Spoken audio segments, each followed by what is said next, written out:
Good afternoon, everybody. We'll give folks just another second or two to jump in. It's great to see some friendly faces out there.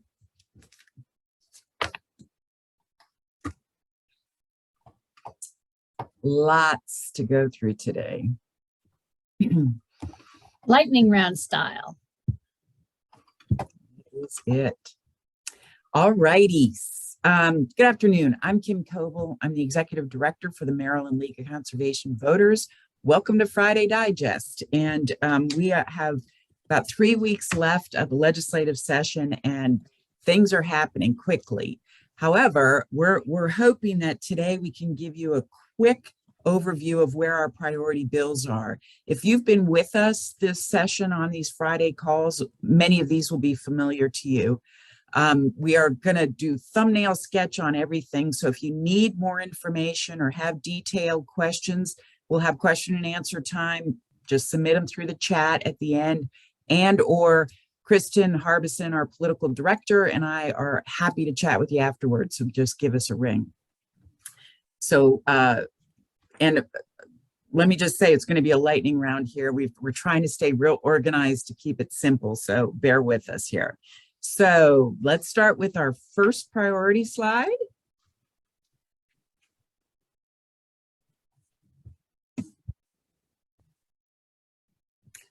All righty. Thank you, Kristen Echo. All right. Conservation Finance Act. This was a bill that we discussed a few weeks ago that changes the state finance and procurement procedures to make it more friendly to private funding and financing. Kristen Harbison, how are we doing with this bill? We're sitting great with this bill. It's passed both chambers, so we're doing well. Great. Next slide. Our PFAS chemicals, we talked about this. This is to adopt some of the country's strongest policies around regulating PFAS and the use of them. How are we doing on this bill? Brilliantly. That would pass both chambers, and it passed both chambers unanimously, which should not be mistaken for being easy to get done. Well said. Thanks to everybody that weighed in on that bill. Next slide, please. The Environmental Human Rights Amendment. This is an amendment to put it on the ballot that the state would provide language that says to our Constitution that we are going to protect each person's fundamental right to a healthful and sustainable environment. We didn't discuss this in Friday Digest distinctly, but we have brought it up over the weeks. Okay, Kristen, how's this bill looking? Not as good. Unfortunately, it doesn't look like it's going to move this year, but the advocates have done a tremendous job of building the movement for future action. Yeah, sometimes it takes a while, even for the best of the bills. All right, next slide, please. The Forest Mitigation Bank and Forest Conservation Fund. These obviously they're here to protect the forest, make sure that forest conservation is done during development, that there's a balanced approach, that there's a mitigation process. So how do these bills look? Well, this is actually interesting. We've worked with a lot of partners to get this to a place where we took what was not a great bill and we put it in a place where we can be supportive of it. As long as everything moves forward, we're in good shape. Good. Excellent. All right. So now moving to a little bit higher priority bills for Maryland LCV. Next slide. Electric school bus pilot program. We did feature this in a Friday Digest conversation, and we are pretty excited about this bill, although not over the finish line yet. Kristen, how's this one looking? That is passing the House this afternoon. It should pass third reader in the House this afternoon. The real fight's going to be in the Senate, where we're going to need some help to get that out of the Finance Act, but we're optimistic. Right, out of the Finance Committee and the hearings. Sorry, yes. Yep, hearings next Tuesday. If anybody's really interested in this, we could use help with Chairman Kelly, making sure she knows it's a priority. And so we would like to see this bill get through.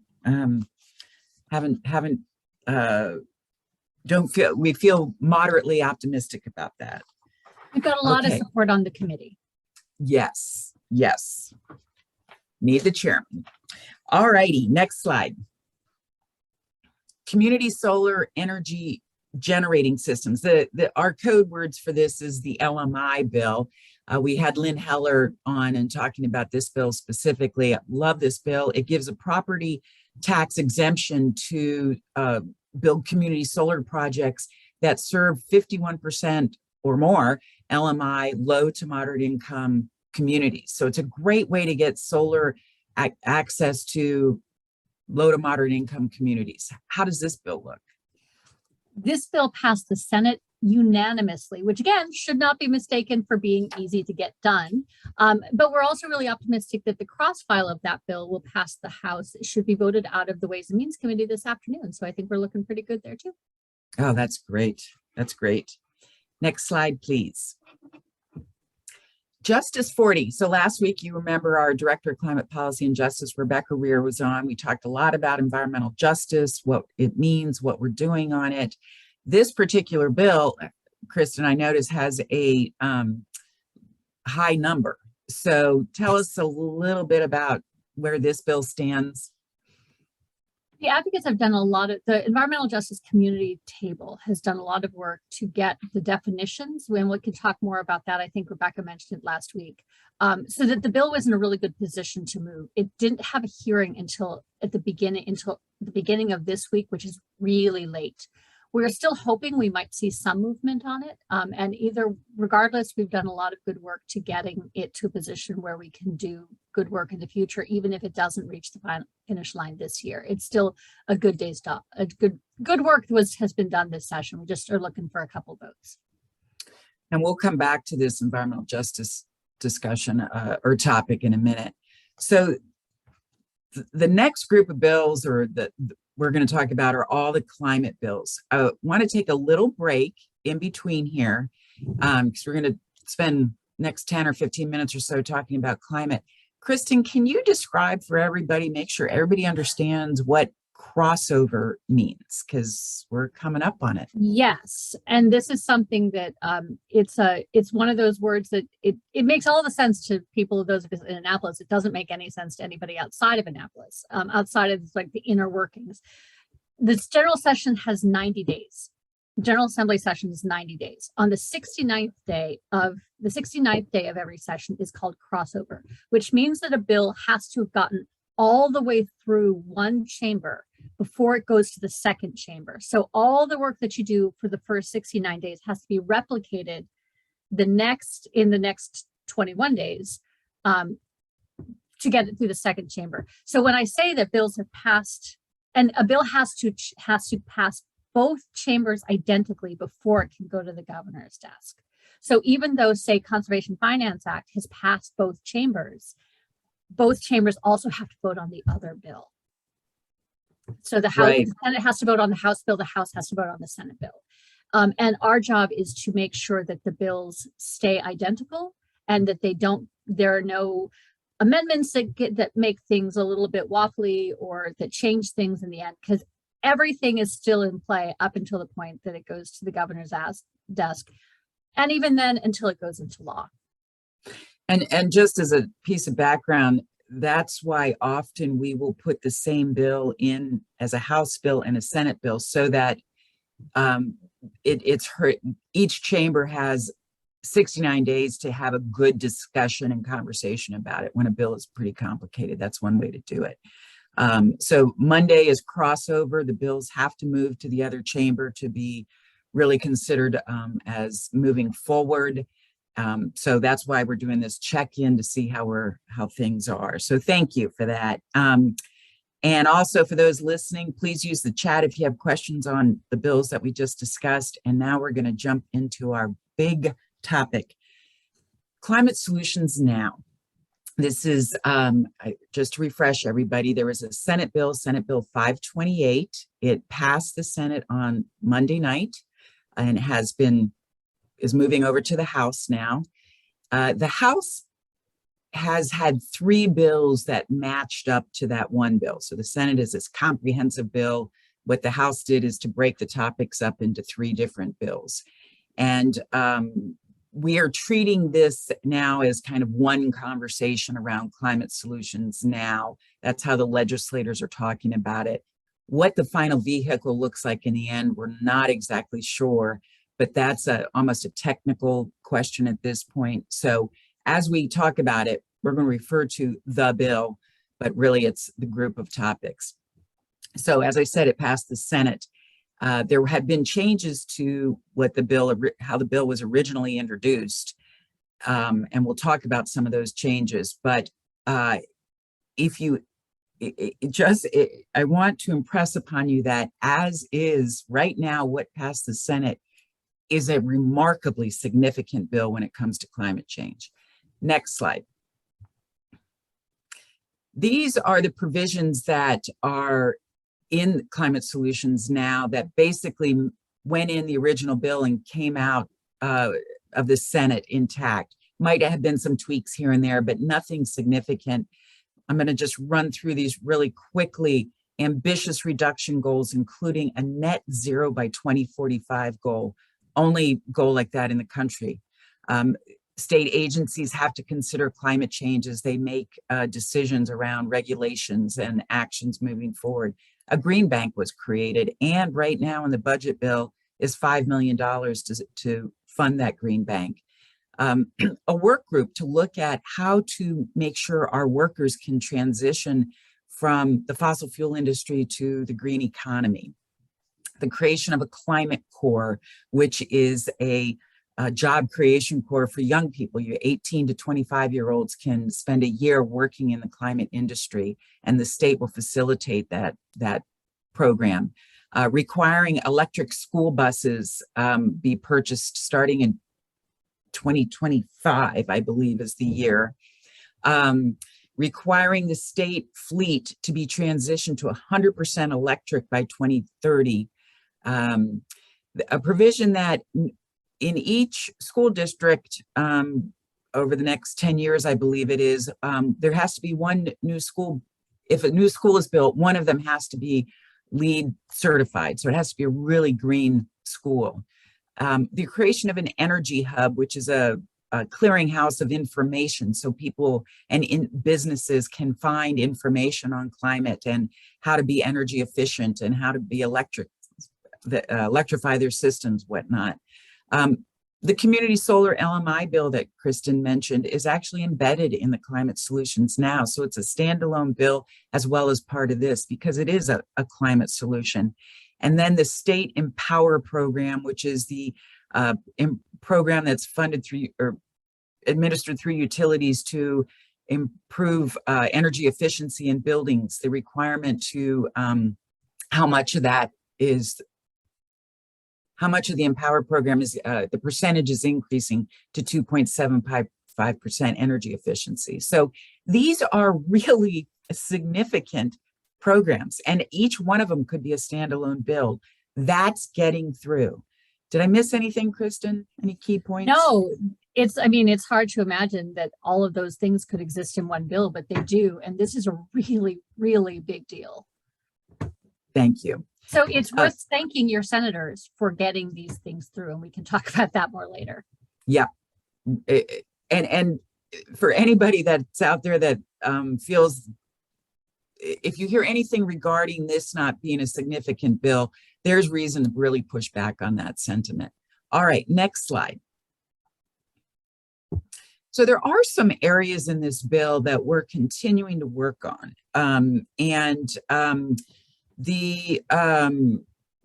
to have Kristen kind of dig into these a little bit more. So talk to us about the environmental justice aspects and what we're really trying to do with that bill, or that portion of the bill. Yeah, so this is really, and this is something that's not just in this bill, this is in a lot of the environmental justice related bills. What we want is definitions. We want consistent definitions so that when we're talking about underserved communities, who are we talking about and how is that being defined? When we're talking about overburdened communities, what does that mean and how are they defined? And when we talk about serving environmental justice communities, what does that mean? And because sometimes you want to capture lots of people to address all the problems of the state across the board. But sometimes we want to, especially with things like Justice 40, we want 40% or more of resource of these mitigation funds to go to a smaller number of Marylanders who are the most disproportionately impacted. So those would be overburdened and low income. So these are definitions that are important for us shaping the entirety of our work in the environmental justice space. And I can't emphasize enough how much work went into making sure that these definitions held up and captured the people that needed to be captured. And so that we can be working together. And my understanding is when the bill was originally introduced, this was left to either MDE or to the Commission on Environmental Justice and Sustainable Communities. They were tasked with coming up with these definitions. Tell everybody how these definitions actually got set.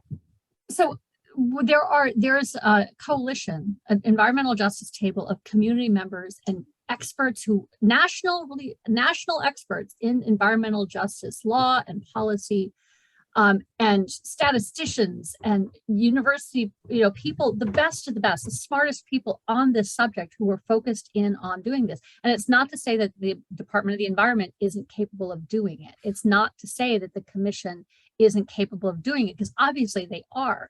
But these people, as we were looking at all the legislation that was dealing with environmental justice policy in general, we wanted to make sure that we were all talking about the same thing. And so as out of that conversation came this proposal for definitions, so that to basically create a shortcut for our friends at MDE and the Commission on Environmental Justice and Sustainable Communities, for them to work on, because these are something that the grassroots and experts in environmental justice have done the work already that can be built on. Great. So methane emissions, the bill actually included a provision to monitor and look at emission reductions from solid waste landfills. Great, right? We need to do that. Methane's a terrible greenhouse gas pollutant. But we're looking to maybe strengthen that, change that. Where are we at with the methane emissions? We're trying to figure out what the best path forward is on that. Whether and how we can be most effective in measuring and moving forward on reducing methane emissions. So this is something that we're still trying to figure out the best path forward and working to make sure that we have, again, the strongest bill possible. Right. So we do believe methane emissions need to be addressed, actually considering if we could possibly strengthen it beyond just monitoring it. So right. That's a big lift at almost day 69 here, but we're working on it. And then the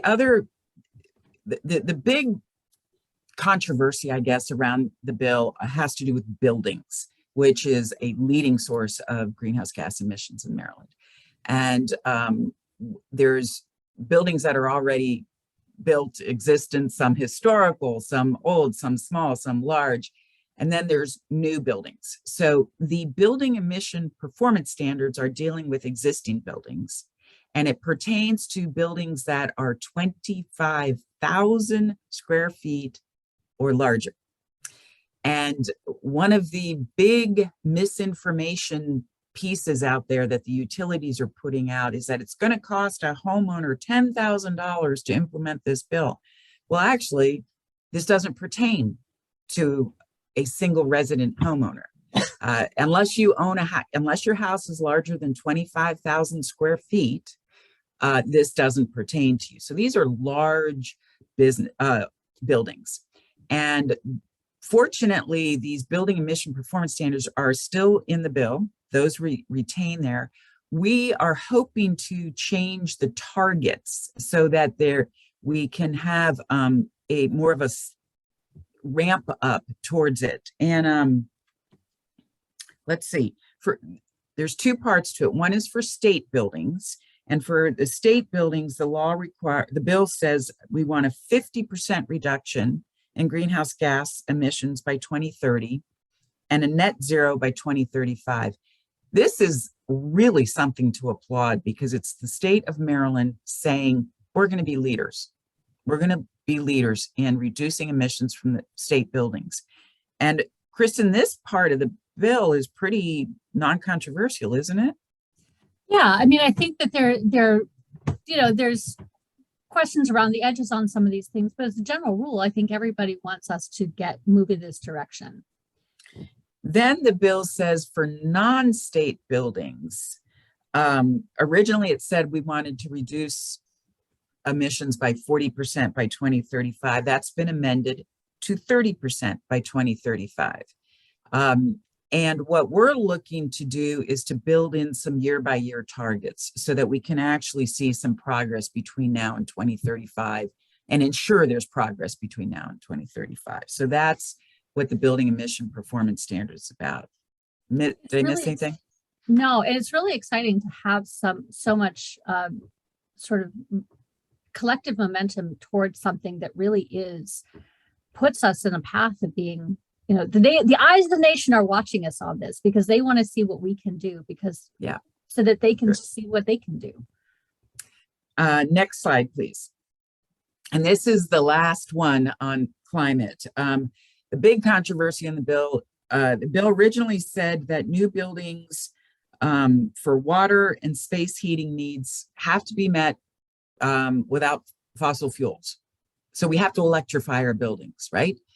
Great provision, absolutely the right goal. The most controversial aspect of the bill, bar none. So, Kristen, where did the amendments end up? What we want is to make sure that so the bill that came out of the Senate had the study, moved from, right? So the requirement for electrification was removed. Yes, sorry, yes. The requirement for electrification was removed because we needed to be able to have a plan to get there. We need to make sure that the state is prepared, looks at the grid broadly to make sure that we are in a place to be able to move forward towards new building electrification in a safe and secure and reasonable way. So it moved it to a study, and that was what came out of the Senate. What we want is to make sure that study has what needs to be in it, which includes looking more broadly at electrification of the grid beyond just what was in the provisions of the bill out of the Senate, which was a little bit narrower than we would have liked. And also that there's broad stakeholder engagement so that all the voices are being heard, because this is something that all the voices are going to be participating in, that we're all going to be part of it. So we all need to have a voice in it. So broad stakeholder engagement, broader look at electrification, and how we get there. Great. Yeah, and I apologize. The PSC, the Public Service Commission, is tasked with the study, so shouldn't use that acronym. So those are things, and give us a 30-second review on, it comes over to the House, and where are we at? So the bill is already, the SB 528, the Climate Solutions Now Act, is currently in the House. So it goes through, as discussed, it goes through everything that we went through for the first 69 days in a compressed state of 21 days. The good thing is that we've been working on the House this whole time so that everybody's prepared and there's a belief that we have to get this done. We have to get a strong climate bill done. We have to do it this year.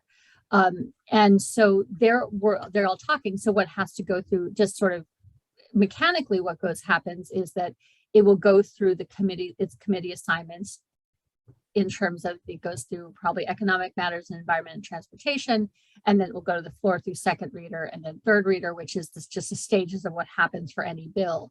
But in the meantime, what we need to make sure that we have the strongest bill possible, and that both the House and the Senate are on the same page, because we actually have a compressed timeline for this bill, because this is an election year, there is no opportunity to override a veto of a bill that happens after session. So in order for the governor to have to veto the bill or sign it or let it go into law, it has a date we're using the date of March 31st as the date that this must get done.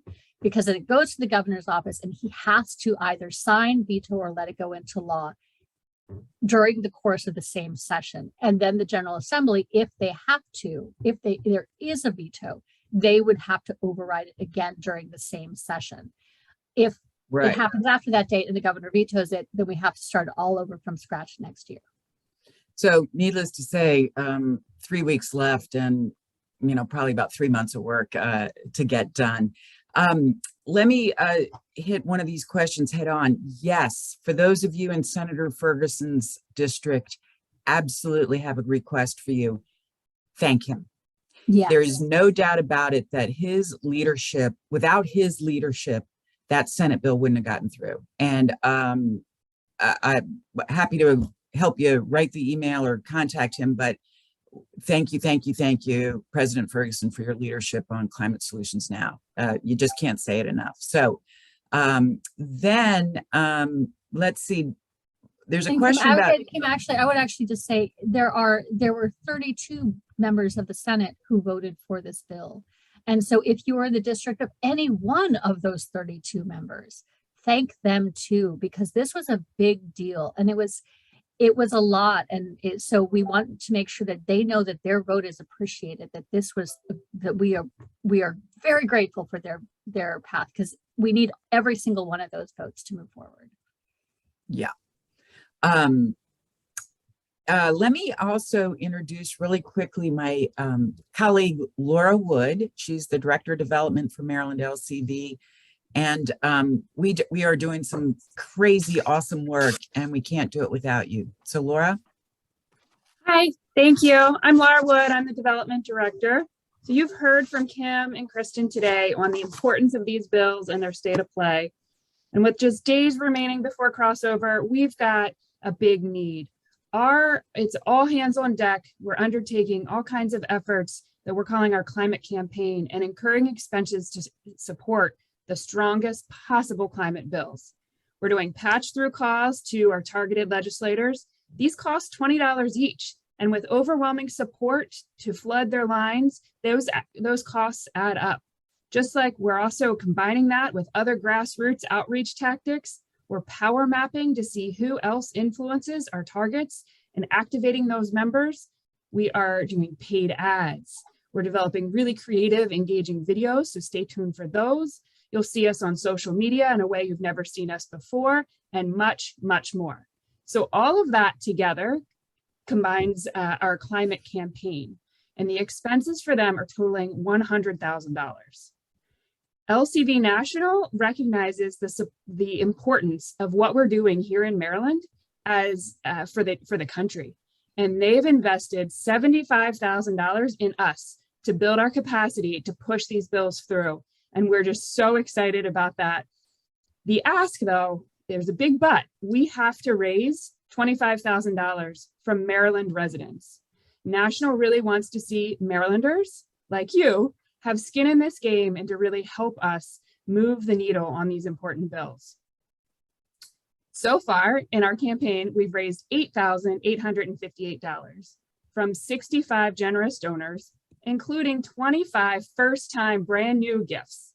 So you all, as committed conservationists who are tuned in to our Friday Digest, who take advocacy action for us, we're really asking you to double down right now, continue those outreach efforts, but also give us a gift to help support and empower our climate campaign.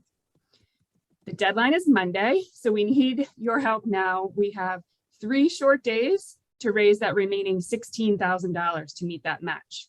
And every single dollar counts towards that.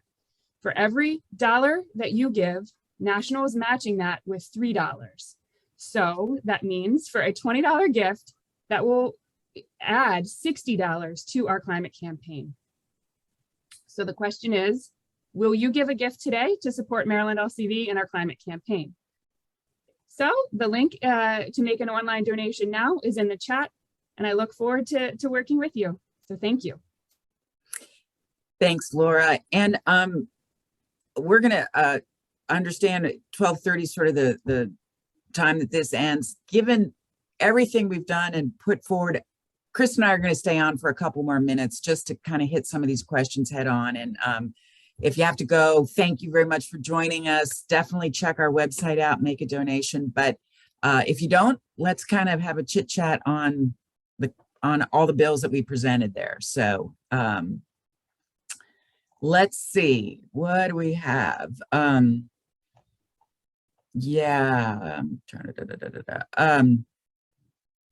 big buildings buy part of a solar array or wind farm? Yes, they can. And I'm trying to remember if that made it through. I'm looking at, I'm going to really, Mark, I see you. Can you answer this? Did that amendment make it through? Do we know? Well, I'm guessing that the question has more to do with if as a matter of compliance with the building energy performance standards to achieve net zero emissions, if a building could purchase solar panels to do that. And the unsatisfactory short answer is, I think that until the regulations are developed, we can't say. There are two different standards that bill introduces for buildings to need to meet. One is a reduction in energy use intensity, and the other is a reduction in direct emissions from that building. In both cases, on-site solar can help, but it's really too early to say if and how on-site solar would be incorporated into the regulation. And this is a great example. And I'm sorry, Mark Stewart is a great friend and is also lead of the Maryland Commission on Climate Change at MDE, used to run the sustainability program for the University of Maryland. So he's just an awesome resource. So thank you, Mark. And I'm sorry. I was going to say one of the things that is in this in terms of rooftop solar is that community solar, that community LMI community solar piece that we talked about, that's both a standalone bill and in this climate solutions bill. One of the things that does is it encourages solar development on rooftops, as long as they also they get that tax credit, they get that tax exemption if they do that, if they build it on rooftops and then also serve low and moderate income households. Yeah. So this is a really that piece of it is in the bill, whether it addresses that specific, the building performance standards and that other piece of it, but it does incentivize rooftop solar. Right. Right. Thank you, Kristen. Let's see. Dick, thank you so much for sending thank yous to Ferguson and Pinsky. They definitely deserve it, as all the senators that voted for the bill. So thank you for that. And Olivia is asking questions about the House, and in particular the Economic Matters Committee. There was a terrible hearing, probably one of the worst hearings I've ever been through in my career on that bill. The good news is, despite a really bad hearing in Economic Matters on the bill, we are getting good indication that many members of that committee, and hopefully even Chairman Wilson, are coming on board with the concepts that are in 528. And there's supposed to be a work group next week that will include him and his staff. And if anybody has any connections with Chairman Wilson, please reach out and encourage him to vote a strong climate bill. There's plenty of room to encourage him to move in that direction. Kristen, what else would you add to that? No, I think that's it. I think that I'm assuming that they will not be taking up those individual standalone House bills, that they will be working off of the Senate bill. I don't know that for sure, but that's my understanding. But the other thing I'll say is that when we've seen big bills like this pass, it's because there has been overwhelming support from the grassroots, from constituents to their members, which is why we're doing this, why we're going to be all over the place and ads and canvases and mailers and everything else we can do to get people agitated so that they call in. Because all of our big victories have meant that the phone lines have been shut down in the House of Delegates or the state Senate. And this is a way for them so that they know that they have to do this in order to be to be able to go back to their communities and say, we're right. And this is especially valuable in an election year where they need to know that this is both an important bill that they have to vote on, and that their constituents will stand with them, that this is something that they want so that they can move forward, that this will help influence possibly the outcome of their election, like in some cases. So this is really important. I cannot emphasize enough how important it is for you to reach out to thank your senators for their vote on 528, and to reach out to your delegates and say, please support this. It's really important to us. Tell them why it's important to you. Tell them what is important to you about this bill so that they get those stories. And then get ready to thank them loudly when they vote for it. Additionally, Olivia, the speaker is on board. She is supportive.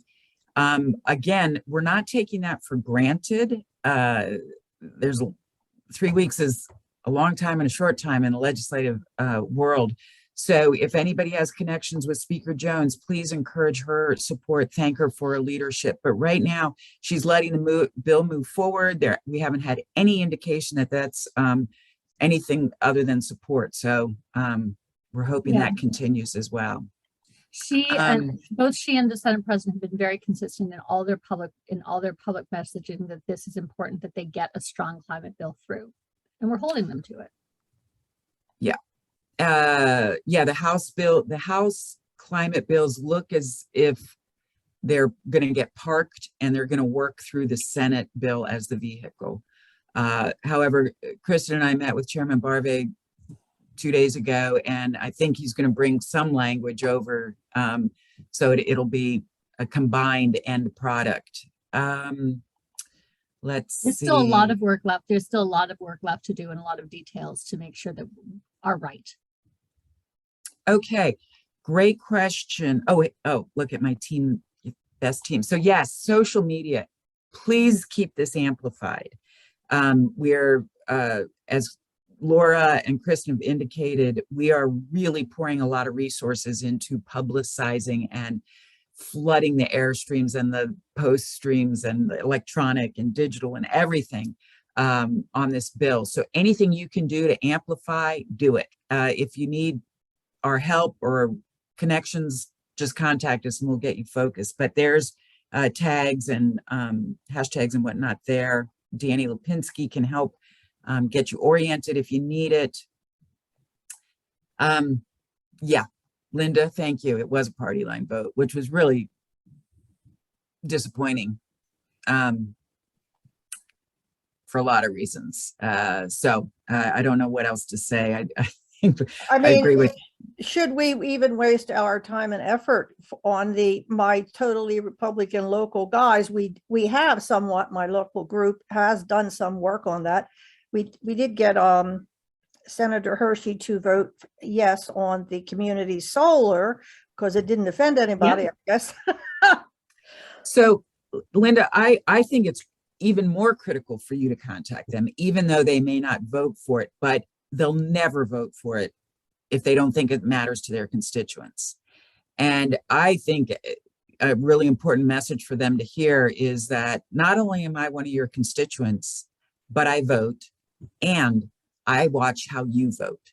So all of a sudden, the accountability on those legislators just went up tenfold. They've got somebody that cares about these issues, that is a voter and is watching them.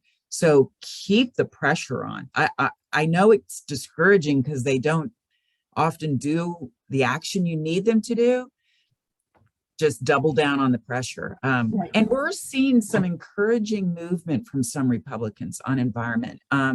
We can talk about that in another time, but I wouldn't discount anybody just because of their party. No, absolutely not. Yeah, no, I mean, and the thing is, so I know I talk to all these members, how Democrat, Republican, I talk to them all, and they do care a lot about what their constituents say.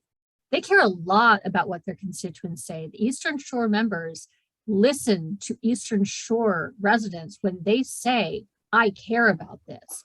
And so they're hearing from people who may be not on our side. So they need to be definitely hearing from the people who do want this, because otherwise they think that this is something that nobody in their district wants, and that's how they'll vote.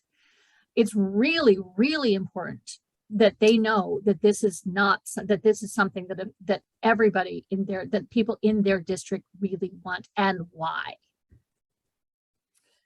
Thank So I you. think we've got to all the questions, and we'll let you get back to your Friday. Thank you very much. I know I'm repeating what you've heard already, but it's really critical right now that you step in, make your voice be heard, tell your legislator you're watching them, thank them for their leadership when it's provided, their votes when they're in the right direction.